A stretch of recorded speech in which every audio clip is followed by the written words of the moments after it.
आज मैं आपको सन 1800 की दुनिया में लेकर जाऊंगा, जहां पर आप महसूस करेंगे कि हमारे पूर्वजों ने अपनी जिंदगी किस तरह से जिया होगा। आइए जानते हैं कि आज से 200 साल पहले हमारा भारत कैसा था। शुरुआत करते हैं अंग्रेजों की भारत आने से। उन्होंने 16वीं शताब्दी में ही भारत में दस्तक दे दी थी। आपको जानकर हैरानी होगी कि जब शाहजहां आगरा में ताजमहल बना रहा था, तो वहीं दूसरी तरफ अंग्रेज भारत में पैर पसारने की कोशिश कर रहा था। उस समय भारत में छोटे बड़े कई राजाओं के अलावा दो बड़ी ताकतें मौजूद थी। एक थी औरंगजेब की मुगलिया सल्तनत और दूसरी थी मराठा साम्राज्य। अंग्रेजों ने इंतजार किया कि ये दोनों आपस में लड़े और फिर अंग्रेजों ने इसके लिए कई सारी कोशिशें भी की और इसके सालों बाद अंग्रेज धीरे धीरे विभिन्न जगहों पर भारत में सत्ता में आने लगे और उनकी ये मंशा कामयाब होने में लगभग 100 साल से भी ज्यादा का समय लग गया। और फिर ऐसे ही साल आया 1800 का। तो चलिए अब हम जानते हैं कि सन 1800 में हमारा भारत कैसा था। आज से करीब 200 साल पहले और आज के भारत में करीब करीब सभी क्षेत्रों में बदलाव हो गया है। सन 1800 के समय भारत या फिर पूरी दुनिया में कोई भी बड़ी टेक्नोलॉजी नहीं हुआ करती थी। हमारे यहाँ अधिकांश लोग धोती और गमछा पहना करते थे और बहुत अमीर लोग ही कुर्ता पहन लिया करते थे। उस समय ज्यादातर जगहों पर भीड़ भाड़ नहीं हुआ करती थी। पूरे भारत में करीब 16 करोड़ ही लोग थे। और यहाँ पर पूरा भारत से मेरा मतलब है कि अखंड भारत, जो भारत, पाकिस्तान, बांग्लादेश, वर्मा और अफगानिस्तान से मिलकर बना था। यानी कि आज के इन 5 देशों के विस्तार में सिर्फ 16 करोड़ लोग ही रहा करते थे। उस समय भारत में बहुत ज्यादा प्रोफेशन नहीं हुआ करते थे। अधिकांश लोग तो किसान हुआ करते थे, जो पूरा दिन खेती बाड़ी और पशुपालन का काम करते थे और शाम को अपने घरों में आकर भजन कीर्तन और सत्संग किया करते थे। फिर रात में जल्दी सोना और सुबह जल्दी से उठ जाते थे। यही भारत के ज्यादातर लोगों का नित्य कर्म हुआ करता था। उस समय लाइट्स की भी सुविधा नहीं थी, इसलिए शाम को भजन या फिर ईश्वर पूजा करने में बाधा न हो जाए, इसलिए दिए जलाए जाते थे।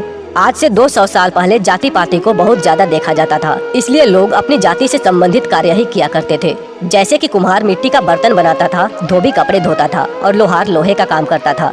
लेकिन इन सभी का जब दिन खत्म होता तो ये भी शाम को भजन करते थे। ये तो हुई गांव की बात। और उस समय इतने गांव थे कि गांव ही भारत को रिप्रेजेंट करते थे। शहर बहुत कम ही हुआ करते थे और शहरों की बात करें तो ज्यादातर लोग मिलों में मजदूरियां किया करते थे। उस समय लोगों का काम बहुत ही मेहनत का काम हुआ करता था, क्योंकि उस समय ना तो बिजली थी और ना ही आज की कोई आधुनिक टेक्नोलॉजी। भारत में बिजली सन 1880 में आई, लेकिन भारत के गांव-गांव तक बिजली पहुंचने में और भी कई साल लग गए। एक डाटा के अनुसार सन 1800 के आसपास एक यूरोपियन क्लर्क की सैलरी 40 पाउंड होती थी और वहीं एक आम इंडियन की तनख्वाह उससे भी 40 गुना कम थी। इससे आप ये अंदाजा लगा सकते हो कि भारतीय किसानों की क्या आय रही होगी। ऊपर से किसान हर साल बाढ़, सूखे और लगान की मार भी झेलते थे। उस समय बहुत कम लोग ही अमीर हुआ करते थे, जिसमें से सभी तो नहीं, लेकिन कुछ लोग हमेशा ये फिराक में रहते थे कि कैसे करके अंग्रेजों के साथ उनकी दोस्ती हो जाए। और कुछ अमीर अपनी सूझबूझ और स्किल की माध्यम से ठीक ठाक कमाई कर लेते थे।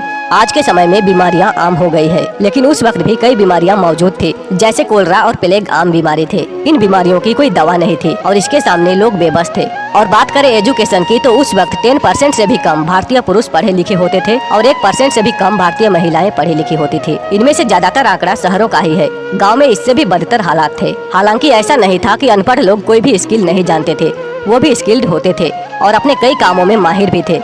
लेकिन कम पढ़े लिखे होने के कारण लगान जैसी चीजों में डील नहीं कर सकते थे। भारत के लोग उस वक्त पैसों से चीजें खरीदने के बजाय एक्सचेंज व्यवहार मानते थे। जैसे एक मटके के बदले 2 किलो चावल या फिर 5 किलो आटे के बदले 3 किलो दाल।